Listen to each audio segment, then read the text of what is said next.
Standar kesehatan di klinik juga ada, tapi mau dikembangkan? Boleh. Kita tonton selengkapnya.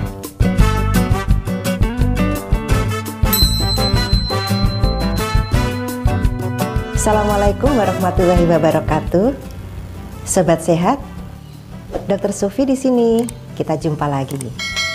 Video saya yang ke-27 ini akan membahas tentang ketenagaan di klinik. Sebetulnya, pembahasan tentang ketenagaan di klinik ini merupakan bagian dari pembahasan persyaratan klinik. Namun, ketenagaan kita bahas dulu ya. Pembahasan tentang ketenagaan di klinik tidak dibatasi hanya pada klinik pratama saja, namun juga pada klinik utama. Jadi jangan bingung ya. Ada beberapa hal yang perlu dipahami tentang ketenagaan di klinik.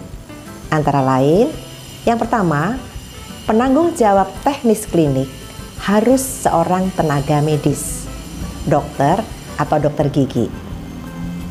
Kedua, penanggung jawab teknis klinik harus memiliki surat izin praktek atau SIP di klinik tersebut dan dapat merangkap sebagai pemberi pelayanan. Ketiga, tenaga medis hanya dapat menjadi penanggung jawab teknis pada satu klinik saja.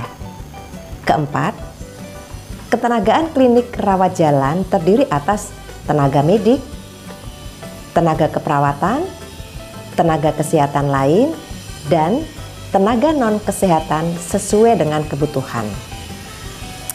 Kelima, ketenagaan klinik rawat inap terdiri atas tenaga medis, tenaga kefarmasian, tenaga keperawatan, tenaga gizi, tenaga analis kesehatan, tenaga kesehatan lain, dan tenaga non-kesehatan sesuai dengan kebutuhan. Keenam, jenis, kualifikasi, dan jumlah tenaga kesehatan lain serta tenaga non-kesehatan disesuaikan dengan kebutuhan dan jenis pelayanan yang diberikan oleh klinik. Ketujuh, tenaga medis pada klinik pratama yang memberikan pelayanan kedokteran paling sedikit terdiri dari 2 orang dokter dan atau dokter gigi sebagai pemberi pelayanan.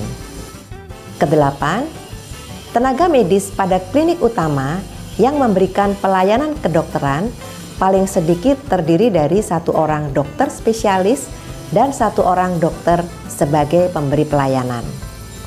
Kesembilan, tenaga medis pada klinik utama yang memberikan pelayanan kedokteran gigi paling sedikit terdiri dari 1 orang dokter gigi spesialis dan 1 orang dokter gigi sebagai pemberi pelayanan. 10.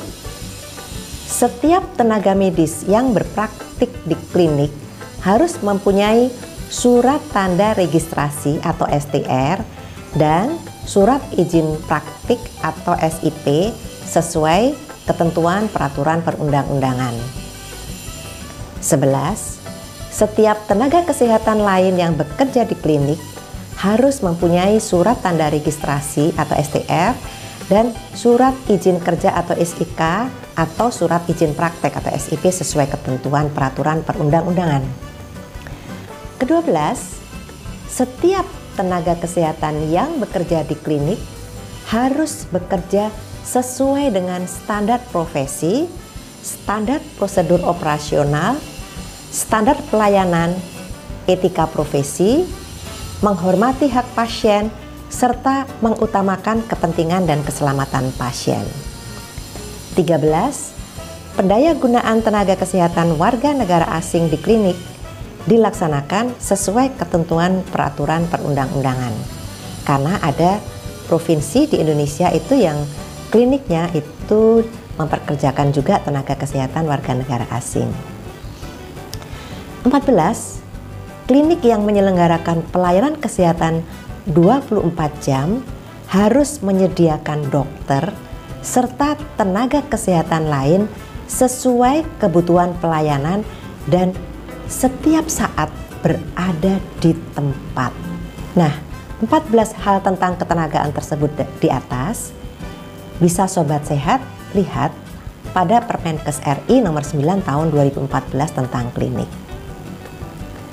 Sobat Sehat, ada hal lain tentang ketenagaan di klinik yang dijelaskan dalam buku Juknis Klinik Pratama yang dikeluarkan oleh Direktorat BUKD, Dirjen BUK Kemenkes RI tahun 2014. Antara lain, untuk klinik non-rawat inap, tenaga medik hanya diperbolehkan melakukan tindakan medik sesuai standar kompetensi dan mengacu pada panduan praktek klinik bagi dokter dan dokter gigi di FKTP yang sudah kita bahas di video saya yang sebelumnya yang ke-19. Tenaga keperawatan minimal 2 orang yang mempunyai ijazah perawat dan surat izin perawat. 3. Tenaga kesehatan lain minimal 1 orang. Keempat, tenaga non-kesehatan sebagai administrator klinik minimal 2 orang yang berijazah minimal LSTA.